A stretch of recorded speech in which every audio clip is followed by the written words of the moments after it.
गया है क्योंकि इसमें चंद्रमा घटता रहता है, प्रकाश कम होता रहता है। प्रकाश तो उतना ही रहता है जितना शुक्ल पक्ष में प्रकाश है उतना ही कृष्ण पक्ष में प्रकाश है, क्योंकि प्रतिपदा के दिन सूर्य चंद्रमा पूरा रहता है, फिर घटता है धीरे धीरे। और उधर अमावस्या के बाद जो प्रतिपदा आती है शुक्ल पक्ष की, तो प्रतिपदा को तो अंधेरा ही रहता है, धीरे धीरे धीरे चंद्रमा बढ़ता है। प्रकाश तो दोनों में एक जैसा रहता है, लेकिन शुक्ल पक्ष की महिमा इसलिए है क्योंकि उसमें वृद्धि हो रही है, वृद्धि की महिमा है, नीचे घटने की जो है महिमा नहीं है। गोस्वामी जी ने इसको अपने पहले ही वर्णन किया गया है। तो वृद्धि की महिमा है, देवता लोग नीचे को आते हैं और मनुष्य लोग ऊपर को जाते हैं, तो यही तो महिमा है। देवता कहते हैं कल्पायु प्राप्त होने के बाद भी हमें संसार में ही तो जाना होगा, इस कल्पायु से क्या करें? बोले क्षणायुषाम भारत भूय जो वयम, अगर हमें भारत भूमि में क्षण भर का भी जीवन मिला होता तो वो क्षण भर का जीवन धन्य है, क्योंकि एक घड़ी आधी घड़ी आधी ते पुनि आदि, तुलसी संगत साधु की मिटे कोटि अपराध।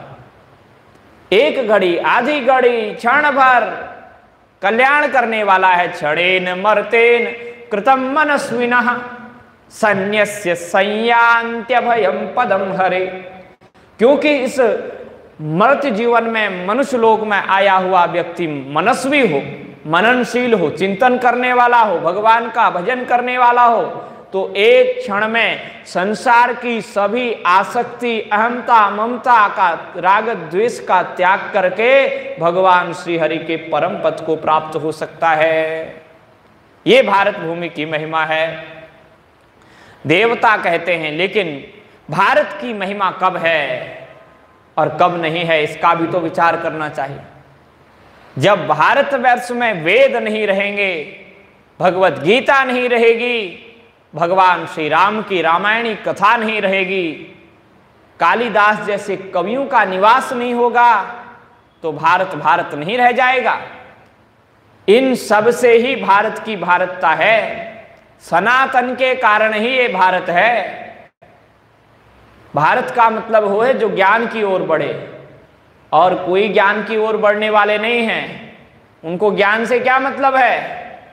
बोले जब तक है सो है, फिर तो सातवें आकाश में ही जाएंगे, फिर कोई चक्कर ही नहीं, नष्ट। बिना वेदम बिना गीताम बिना रामायणी कथाम, बिना वेद के, बिना गीता के, बिना राम जी की कथा के, बिना कविम कालिदासम, बिना कवि कालिदास जैसे विद्वानों के बिना भारतम भारतम नहीं, भारत भारत नहीं होता है। तो इन सब के द्वारा ही भारत की विशेषता है।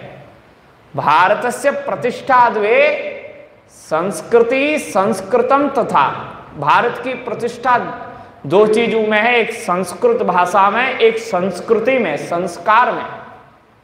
हमारे संस्कार ठीक होने चाहिए और हमारी भाषा संस्कृत होनी चाहिए। संस्कृत का मतलब है, संस्कृत की तो ये भाषा तो है, अब हिंदी बोलते हैं तो वो भी हमारी शुद्ध होनी चाहिए, उसके शब्द जो है हमारे अच्छे होने चाहिए, किसी को बुरा ना लगे, किसी को कष्ट ना हो, कोई हमारे शब्दों को सुनकर के परेशान ना हो जाए। हमारे शब्दों से सबको आह्लाद होना चाहिए।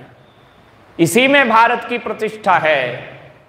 इस भारत देश की प्रजा अपने अपने कर्मों से शिक्षा देती है, उपदेश देती है। एतद् देश प्रसूतस्य सकारादग्रजन्मनः स्वं स्वं चरित्रं शिक्षेरन् पृथिव्यां सर्वमानवाः।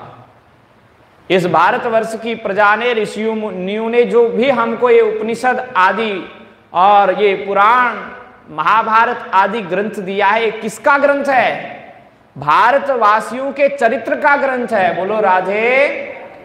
ये भारतवासियों के चरित्र को ही तो इसमें निबद्ध किया गया है।